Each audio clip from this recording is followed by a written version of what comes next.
Hello friends, welcome to my channel. Part 3 देखने से पहले सब्सक्राइब कर लेना एंड घंटी बजा लेना।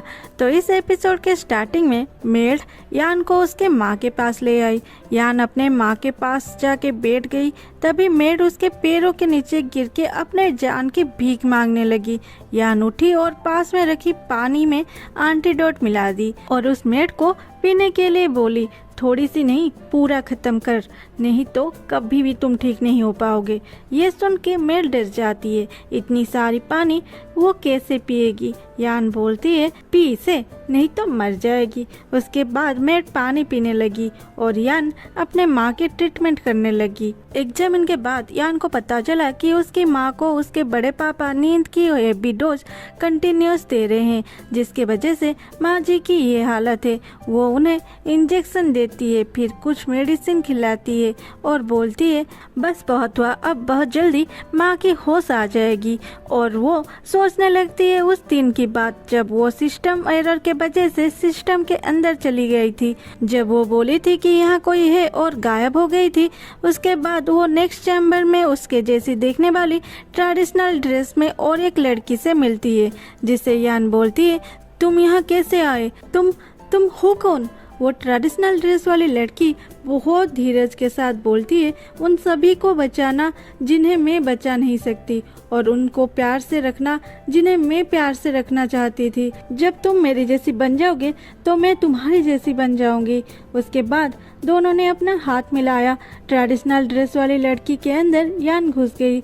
यान फिर सोचती है अपने पेरेंट्स को बचाना, अपने बड़े पापा के फैमिली से लड़ना और प्रिंस से शादी करना, ये तो मेरे आज तक किए गए सारे रिसर्च से भी ज्यादा एक्साइटिंग है। तभी वहाँ उसके सो कॉल्ड बड़े पापा, बड़े माँ और वन आ जाते हैं और वन चिल्लाती है, यान तुम्हारी हिम्मत कैसे हुई मेरे साथ चीटिंग करने को, देखो मैं आज क्या करती हूँ, और उसे मारने के लिए हाथ उठाती है। वान के पापा उसे रोक लेते हैं। उसके बाद यान को बोलते हैं, तुम तुम्हारी ही शादी में नहीं थे, लोगों के सामने हमारे परिवार के नाक कटा दी और यहाँ जबान लड़ा रही है। यान बोलती है, पहले वान मुझे परेशान की, मैं तो उसे वो दिया जो उसके कर्मा के वजह से उसे मिलने चाहिए था। ये सुन के यान की बड़े माँ बोलती है, तुमने अपने ही छोटी बहन को हार्म करने की कोशिश की और एक जनरल के घर के इज्जत को बाजार में नीलाम कर दिया, क्या तुमने ठीक किया। यान बोलती है, तुम लोग खुद बोल रहे हो ये जनरल के घर है और यहाँ पर जो है वो सारे मेरे पापा के हैं, तुम ही लोग हो जो यहाँ पे सारे परेशान की जड़ है। तभी वहाँ एंट्री होती है यान की सोकल दादी की। वो आते ही यान को सुनाने लग जाते हैं, ये लड़की तेरी माँ तुम्हें क्या ये सब सिखाई है, हम तुझसे बड़े हैं, बात करने की तमीज है या नहीं। ये सुन के यान बोलती है, तुम लोग मुझे जज कर रहे हो, औकात भी है तुम लोगों की, मेरे पापा तुझे माँ की दर्जा दिया, लेकिन तूने क्या किया, तूने कभी मुझे उस तरह का प्यार और लाड किया जैसे अपने परिवार को करते हो। बुढ़िया बोलती है, वो सब बाद में, तेरे पापा जाने से पहले बोल के गए थे कि तुम्हारी बड़े पापा तुम माँ बेटी की ख्याल रखेंगे, और जो इतने साल तक तुम्हें पाला पोसा तो उसके खिलाफ बोल रहा है। यान बोली, क्या ख्याल रखा, पर कैसे। मेरे माँ कोमा को जाने के बाद एक पैसा भी खर्चा किया उसे ठीक करने के लिए। उसके बड़े पापा बोलते हैं, यान तेरे पापा घर पे नहीं है, माँ कोमा में है और तू बहुत छोटी है बिजनेस संभालने के लिए, इसीलिए मैं संभाल रही हूँ और तू मुझे खर्चे के हिसाब मांग रही है। इस बिजनेस में कितना घाटा हो रहा है तुम्हें क्या पता, मैं कितने प्रॉब्लम में हूँ तुम्हें क्या पता। यान बोलती है, अगर मेरी माँ ठीक हो जाए तो क्या तुम हमारी कंपनी मुझे लौटा दोगे। बुढ़िया बोलती है, तेरी माँ कभी उठने नहीं वाली तो तुझे हमारी बातें मानना ही पड़ा। तभी यान की माँ की होश आ जाती है और बुढ़िया चौंक जाती है। माँ को ठीक होते देख यान बोलती है, मेरी माँ कोमा से बाहर आ गई है, अभी मुझे मेरी फैमिली की सील लौटा दो। बुढ़िया चिल्लाती है, यान तू बहुत लालची है, अरे आज तू बड़ी हो गई इसलिए अपने ही बड़े पापा को लूटेगी। यान बोलती है, ये जब हमारे घर आए थे पापा को मदद मांगने के बहाने, तब खाली हाथ ही तो आए थे, क्या यहाँ पे जो भी है उसमें कुछ भी मेरी प्यारी सी बड़ी पापा की है? बुढ़िया फिर बोलती है, यान क्या हम फैमिली नहीं है? क्या मुझे भी तुम बोलोगे कि मैं मेरी ड्रेस खोल के दे दूं और आज तक जितना भी खाना खाई हूँ वो सब भी तुम्हें लौटा दूं? यान बोलती है, नहीं, अगर हमने तुम्हें कुछ दिया है वो तुम्हारी है, लेकिन जो तुम अपने मर्जी से ले गए हो वो तुम्हारी हरगिज नहीं हो सकती, उसे तो चोरी कहा जाएगा। ये सब सुन के वान गुस्से में आ जाती है और चिल्लाती है, यान हाँ मैंने तुमसे चोरी की है तो क्या हुआ? अरे कम से कम मेरे पास मेरे पापा तो है, तुम्हारे पापा कहाँ है? यान बोलती है, मेरे पापा युद्ध के बाद खो गए हैं, लेकिन वो अब भी जनरल है और जनरल की पत्नी अब भी यही है और वो जनरल की पावर अब भी उनके पास है। और तुम्हारे पापा, उनके पास क्या है? क्या वो भी पावरफुल है? ये सुन के वान यान को चांटा मारने के लिए हाथ उठाती है तो उसके पापा उसे रोक लेते हैं और बोलते हैं, यान मैं खुश हूँ ये सुन के तुम तुम्हारे पापा के बिजनेस और घर संभालना चाहती हो, आज से ये सब तुम्हारी है, तुम ये सब संभालो। यान बोलती है, बड़े पापा कहने से क्या होगा, सिल भी दे दीजिए। बड़े पापा उसे सिल दे देते हैं।